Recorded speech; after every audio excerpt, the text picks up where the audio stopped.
Comice pears. This is the fourth tray. So just loading them onto the trays for pre-freezing. I'm not ready to start the machine, but I do want to get them pre-frozen. So we'll go check out that set. And we still have a few more to go.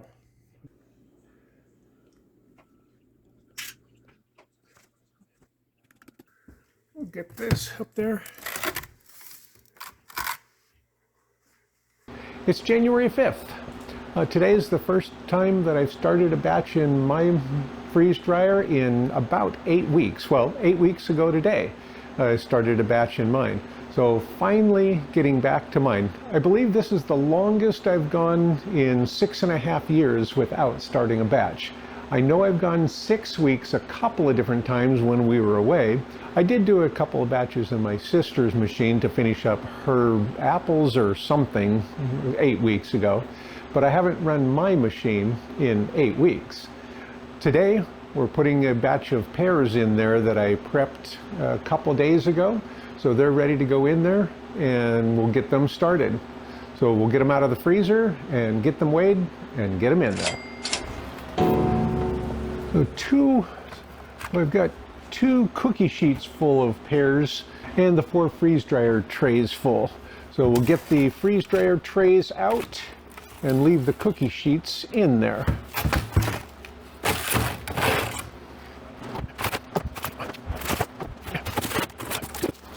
We'll get all these weighed real quick, and of course they're pre-frozen. 1646, and we added cinnamon to a little bit of them. 1634, and it's kind of bouncing between. I'll take that lower number on that. 1692. I sliced these very thick.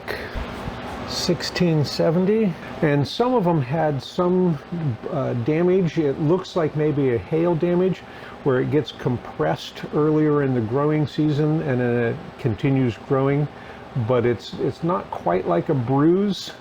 It's a little different. Anyway, so it has some of that in there. I want to get thermometers in these, and because I didn't plan ahead, I'm going to have to drill these or ignore them, and I'm going to go ahead and drill into these. I haven't had to drill any of the food in a long time, so we'll see if we can get it right into that one. And I really only need like 1 inch of it in there, but I want to be able to make sure that it doesn't hit the door also. As I've said before, thermometers are not required for freeze drying, but it does give me some useful information of the process that I don't get any other way. That should be far enough in to not hit the door.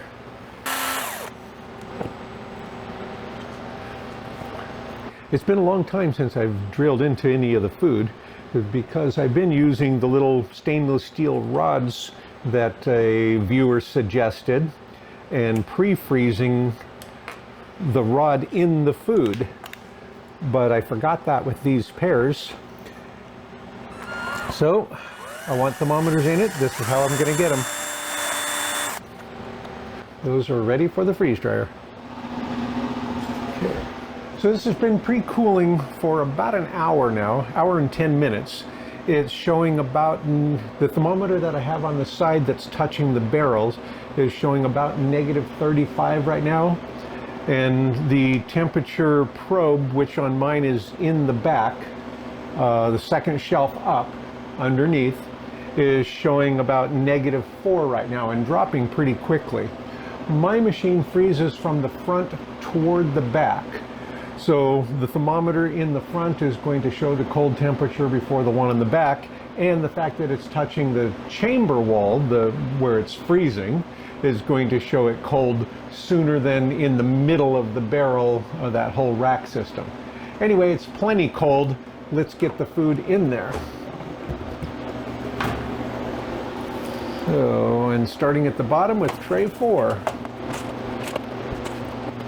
And the thermometers in the food are showing about 0 right now. So they didn't have time to warm up while I was getting them in there. Okay, I've got a seal ring all the way around. I don't have to worry about it leaking air when it first starts vacuuming.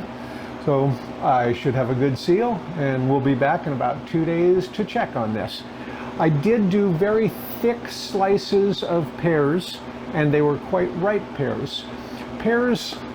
Ripe Comice pears are nothing like apples. With an apple, you get a nice crisp piece, and if you try to bend it, it'll break. With pears, a nice ripe pear is more soft and fluffy. It reminds me of pear-flavored cotton candy. So, yeah, pears, the first time I did pears, a nice ripe pear, I was really surprised because it seemed like something went wrong because it didn't have the structure that I was expecting, because I was expecting it to be more like an apple. It's not really like an apple. So we'll be back in a couple of days, so don't go away, it'll be just a second. We're back to check on the pears. So this is going to be the first weight check or dry check of the pears. It said that it was going to be finished about 8 hours ago, according to last night's time, but I added more time so that I could be here in time to check it before it shut off. That still didn't work. It had shut off, and when I say shut off, of course the cooling keeps going, just the vacuum stops. And the heaters and the drying and all that. But that means it gets cold. And that happened about 4 or 5 hours ago. So I had to rewarm it because the thermometers in the food said that it was down to about -20 again already. The barrel temperature is still about -30, so it's climbed back up. It was -40. And all of the thermometers are showing a pretty decent temperature now. Let's see, the top one's about 105, 120, 120, and 110. I've been asked about how do I know when it's dry, what temperature is it dry at? The temperature doesn't tell me that it's dry. The temperature really can't tell me that it's dry. It really tells me that it can't be dry yet. The way this particular machine works, mine, we have the tray temperatures set to a certain amount, and I think I have this set for 115 right now, or 120, and it goes past that a little bit. But the temperature probe is on the second shelf up in the back, sandwiched between the actual metal of the shelf and the heater pad. So if this is the heater pad, the temperature probe is between the heater pad and the shelf itself. So it's like the warmest possible place. It can't tell me what the food temperature is. That's why I like to have the thermometer inside the food, because then it's telling me the temperature of the food. When I started to rewarm this, in just a couple minutes, the display temperature said that it was 110 degrees, but the food temperature still said that it was 20 degrees. It wasn't warm enough to take out, even if it is dry, because it's so cold you might get condensation on the food as soon as you let this warm air in. So anyway, I don't really use the thermometers to tell me that it's dry. I tell me that it's safe to take out and check, and that it could be dry enough to start the dry check process. So now we'll take them out, weigh them, and then put them back in for an additional 2 or 3 hours to make sure that they have stopped losing weight and that they are dry. And in my older machine, in the last 15 minutes, the heaters turn off, so they are going to start cooling. And it's been off for about almost 4.5 minutes now, and so they will start cooling. And it becomes noticeable, especially on that bottom tray, in just 10 or 15 minutes. So we'll bypass the last few minutes. We'll open the drain valve. So we'll get this, and tray 1. And as I mentioned recently, on my machine, it doesn't have a bottom metal plate inside, so air comes spilling out of here because of the fan, and actually would come up under here and lift the tray and actually make the weight up to 2 or 3 grams off. So I make sure I turn the other fans off that are around here so that it's not coming under here. Like the cooling fan for the vacuum pump is over on this side, and it can swirl under here also, so I turn it off while I'm doing this check. Anyway, everything to make sure that I'm not getting any updrafts and lightening this load, because then it doesn't give me an accurate reading of this. I'm going to make sure I've zeroed the scale out. And 897, and this weight check has no bearing on the weight of the fruit. It doesn't matter that I have a thermometer in there, as long as I weigh it now and 2 or 3 hours from now with that same thermometer in there. This weight is not used for anything except to find out, has it stopped losing weight? And of course you could check them, break them apart, any of those things. But I'm going to rely on the weight check. Oh, and I'm going to rotate the position of these. And here's the cinnamon one, 892. Then I'm going to switch positions of those 2 trays. Put this one down, because these 2 are slightly warmer than this top and bottom one. So tray 3, 896, and tray 4, 902. Now, because these pieces are so thick, I would not be at all surprised if this weight check has to be repeated, that they aren't actually dry. Yeah, I wouldn't be at all surprised. So tray 4 is going to come up a spot, and tray 3 down a spot. Get the drain valve closed. So as I said, these numbers in the dry check have no use except for a comparison to right now and 2 or 3 hours from now. Did it change weight? If it drops more weight, then I know it's not dry right now. We used to just do the weight check on a piece of Post-it note or a scratch paper and just throw it away at the end of the batch, because it has no value for that. And then we decided we would put it on this sheet because people asked to see our process. And so it just became part of our permanent record, and we can go back and check, was there any weight loss during that time? And another question that comes up is, how much weight loss is too much during, let's say we're going to give this 3 hours before we take it out and check it again. How much weight loss is acceptable in those 3 hours? Ideally, 0. If there's any loss, I won't be happy with it. I won't be comfortable with it. I will occasionally take them out if I've got lots of history with that particular food. Now, because these are very thick slices, I need to get to 0, really. Each tray right now has about 240, 250 grams of pear on it. If I had 2.5 grams on a tray, that would be 1% water by weight. Would you be happy with taking your bag of food that you know is 100% dry, and let's say it weighs 150 grams, and then putting in 1.5 grams of water and then sealing it up and storing it on your shelf? Probably not. So if I can get all of that water out, I'm going to. Now, whether or not it's safe, all the things I've read suggest that if it's well below 4% water by weight, then it's safe for long-term storage. My goal is 0. If I have a product, again, that I'm very familiar with, and so I've done a lot of them over and over, and it has, again, 200 grams on a tray, and I have it in there for 5 more hours, and there's only a single gram, and I know from past experiences on that product, if I give it another couple hours, that I'll end up with 0, then I'll write that I had that 1 gram, but I would bag it. But the question has been, how much am I comfortable with? I'm never comfortable with anything higher than 0, but occasionally I have put one in the bags with one during the process. I have one here from back in September with peaches.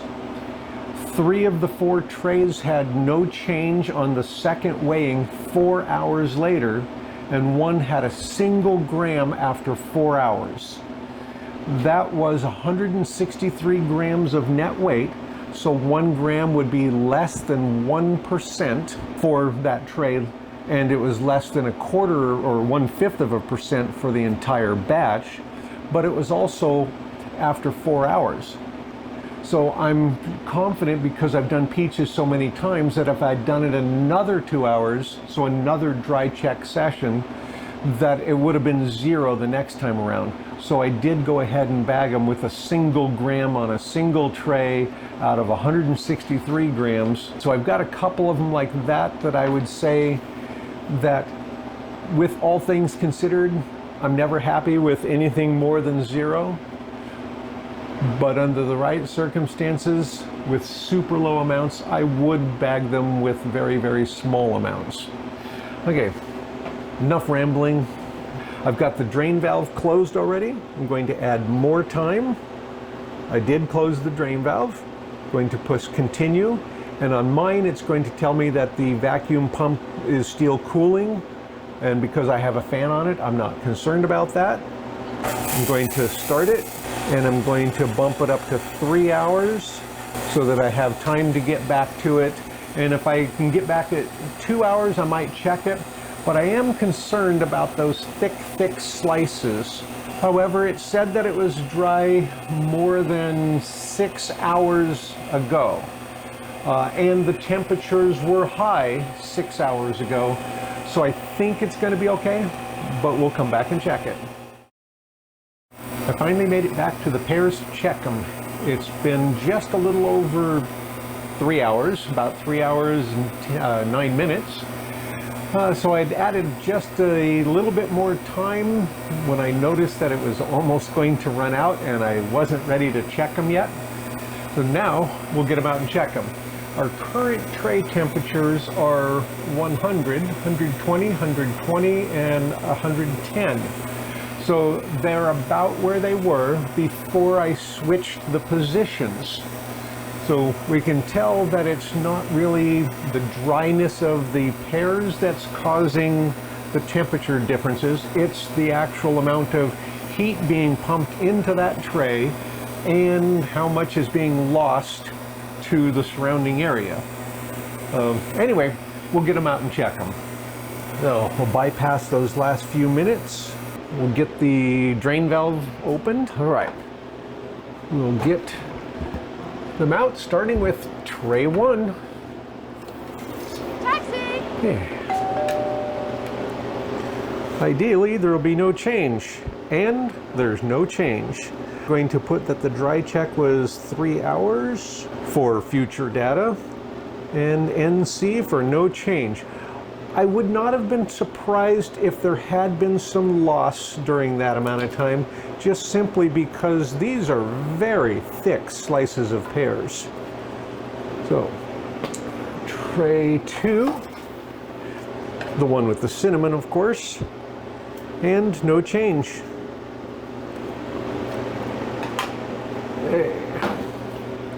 Tray 3, no change. I didn't plan for my scale placement. And tray 4. Okay, and no change. We'll turn the machine off using no defrost. And we'll get these moved out of the way. The display is showing 51 hours.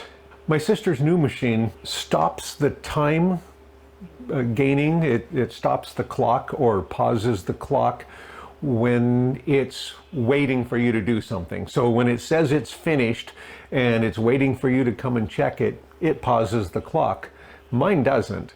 So this is all of the time that it was waiting for me to come and restart it, when it was rewarming, the dry check, all of that. So we know that it was dry a minimum of 3 hours ago because it didn't lose any weight in those 3 hours. So we can back that time up to 48 hours.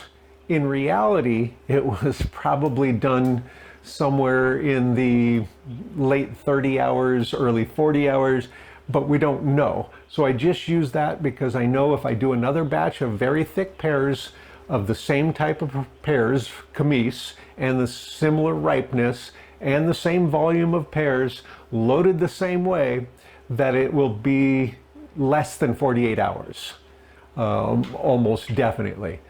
Other than that, we really don't know, but it gives us some starting point. And I'd forgotten to reset the power meter before we started this, so I don't know exactly how much power it used, but I wrote down that it was 34.7 kilowatt hours, but I honestly don't know if I had cleared it from the previous batch, so I don't really know. But I think that that might be about right, but that would also include all the time since the last batch. And it doesn't use a lot, but it uses 3.5 watts of power while it just has the display on, because I don't turn off the machine, the actual power switch. So it would have had 8 weeks of this part on. So it's not a lot, but that would have been a couple kilowatt hours also. So we'll get it ready for defrosting. And just using this little piece of foam core to help steer the air into the top. Oh, I think I usually put it up here. Yeah, to steer the air in the top, and then it comes out the bottom, helps circulate it through. It's really not necessary, and you could use the defrost function, which is faster, but we don't. I think we've used the defrost function once, maybe twice. It is faster, but it's also making a warm, moist environment in there. And if you forget and leave it closed and don't dry it out properly, people have reported having a fuzzy inside in there when they come back to it. I just do the fan and leave the door open. In fact, if we're not freeze drying, the door is always open on this. Okay, let's go check the weights and the final weights and get them bagged. And of course, we're working on these while they're still warm because we don't want them to get cool before we bag them, or at least not very cool. The sugary things like this will start drawing moisture from the air right away. Now we can get the thermometer out and get our final weights and then calculate what they weigh per pound in comparison to when they started. And that keeps dropping to 888, so I'm going to use that number. And some of this cinnamon will probably shake off. Oh, that's stuck pretty good. 884. Yeehaw! 887. 893.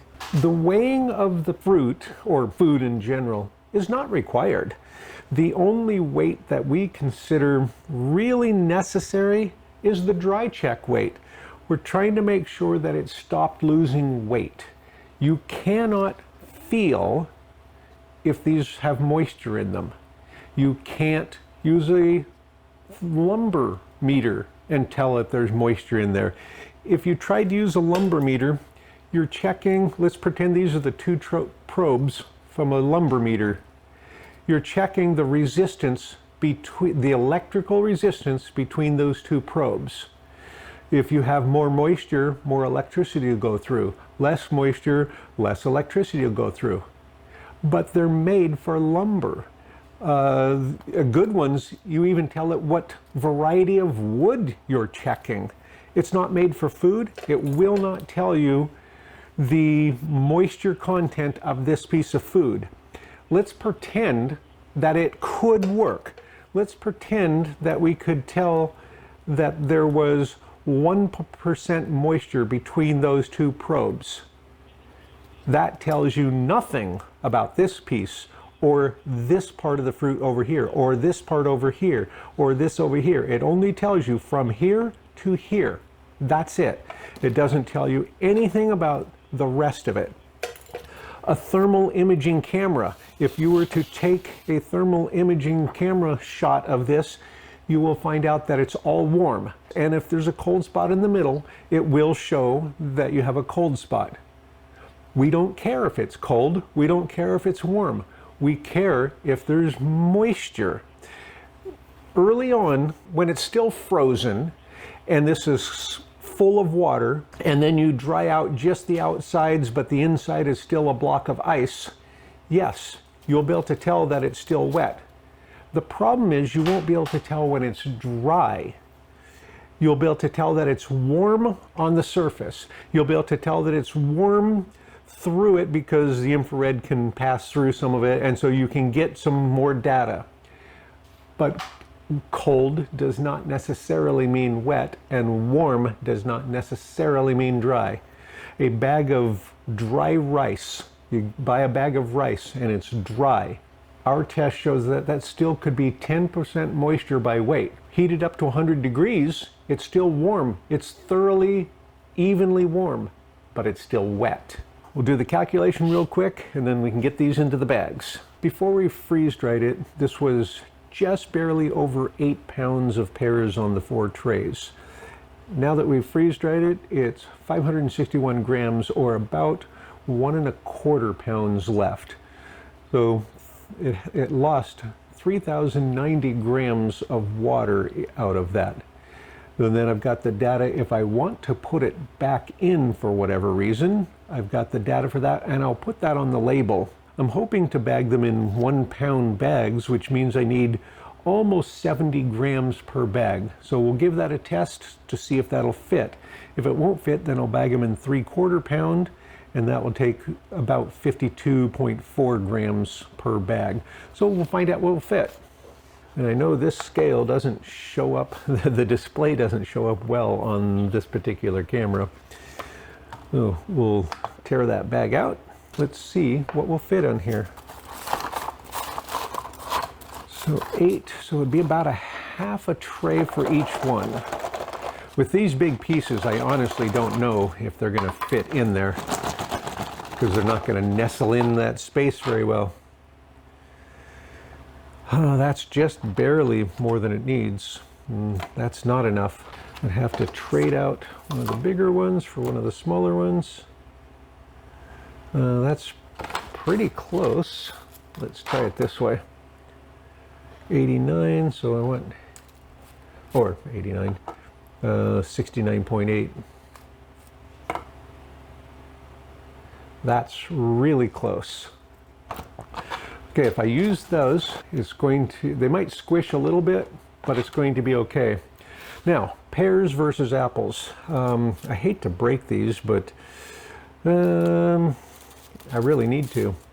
So this was a nice ripe piece of pear, and if you move it quickly, it's going to break, but you can also just kind of squish it like a piece of very light styrofoam, or like I like to call it, it's like pear flavored cotton candy. It just melts in your mouth. There's no structure.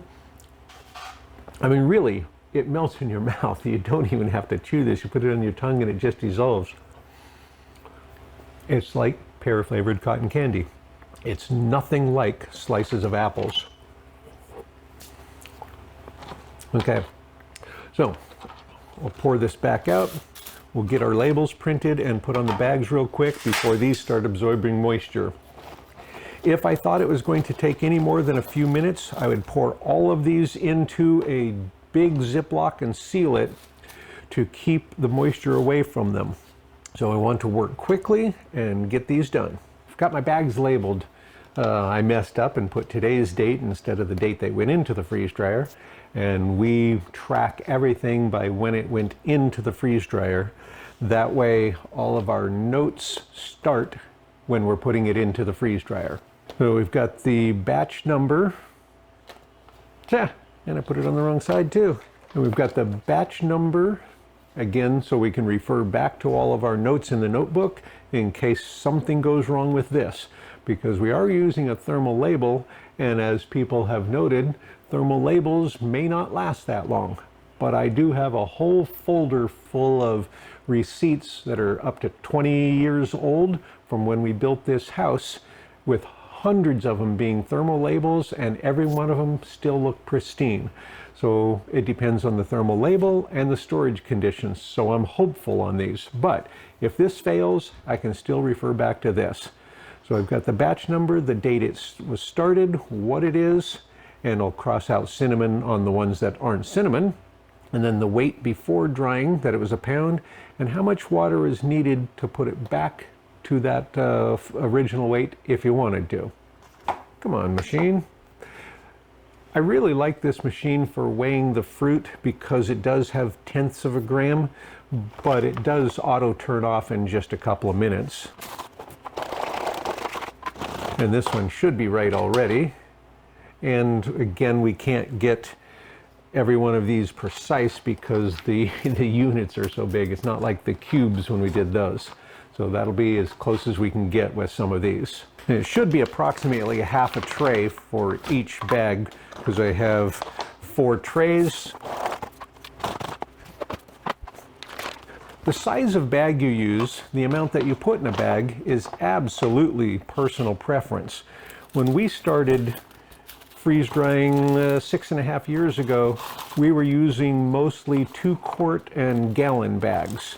When we started to use them, we found out that that really wasn't convenient for the way we used them. So we switched to quart bags as our #1 bag. So quart bags, some pint bags, and occasional 2-quart bags. But most of what we do now is in quart bags. It just turned out for us, it was a better match. Now, if you're using it, or my sister uses mostly pint bags, and she could do real well probably with half-pint bags for many of her items. So it's definitely personal preference for how much you bag and how you bag. That's probably as close as I'm gonna get. There we go. Yeehaw! And part of that personal preference for bagging is you don't have to weigh them. You can just throw in however much looks good at the time. Absolutely no need that you have to weigh them at all. And this was slightly more than 8 pounds, so I'm hoping I'll have a couple of pieces left over for snacking. Okay, well, that's going to be about as close as we're going to get. So we're going to have a little bit of difference between those two, but it's only a couple of grams, and with these giant pieces, it's hard to get them perfect. And these are my snacks. So the next batch that's going in is also going to be a set of pears, or trays of pears. It's going to be Bosc pears. So I'm going to go ahead and use these same trays. Well, of course I'm using the same trays. I'm going to use the same parchments. I'm going to just put the pears right on them right away. But I want to show these again. So again, trying to squish it slowly. See, it's like a kind of styrofoam or pear cotton candy. As you've seen many, many times, I'm using the 300cc oxygen absorbers, and I'll have 2 left. So I've crossed out the 10 and written 2. I'll take the 8 out that I need and then reseal this right away. Oh, and we can see the oxygen sensor.